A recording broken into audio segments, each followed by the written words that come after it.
auch mehr oder weniger klar für Mission Eibsee, weil ich habe ja was Neues gezogen, wie wir auch ein bisschen getarnt aufbauen können, aber dementsprechend geht es heute erstmal los.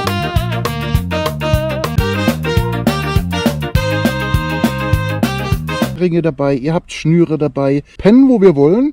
Mega geil, weil es ist ja eigentlich egal. Wir können ja auch das Tarp nehmen und können uns nur Vorteile.